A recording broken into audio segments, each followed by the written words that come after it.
For decades, Roundup has been considered a fixture on American farms, used to control weeds, protect crops, and keep food costs down. But tonight, that common herbicide is at the center of a legal fight heading to the U.S. Supreme Court with implications far beyond the farm field. Here's News 2's Kelly Milan.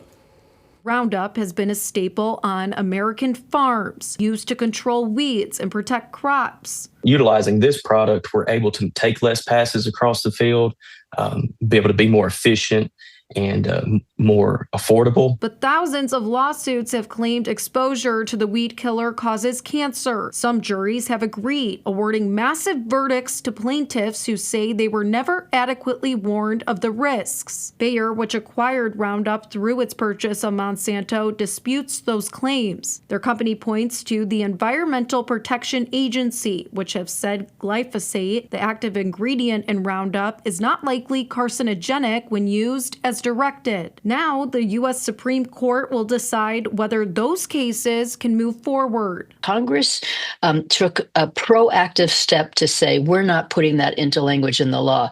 For the Supreme Court to decide to take it up after that, literally like a week or so after that, is outrageous. Democratic Congresswoman Shelley Penn Green of Maine actually was the head of the push to remove a provision that would have limited state and local lawsuits against pesticide manufacturers, including to warn claims brought by families who say chemical exposure made them sick. This doesn't take it off the market. There are other ways to do it. And if it was ever gone, there will be a million new formulations and hopefully one that is less dangerous for public health. The same debate has played out here in Tennessee. Last spring, lawmakers rejected a bill that would have protected pesticide makers and sellers from certain civil lawsuits, as long as the product carried an EPA-approved label at the time of sale. That bill argued farmers bear the cost of litigation. The farmers ultimately pay the cost of this litigation, and through the attrition of farmers, your constituents will ultimately pay it. Opponents said warning labels exist to give people information before they are exposed. It would put all the burden of any damages caused by these chemicals on the back of the person applicating and using it,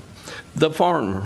The court is expected to hear arguments later this term. A ruling could come by the end of the Supreme Court session, and the decision will impact tens of thousands of pending tort suits against Monsanto nationwide. Back to you.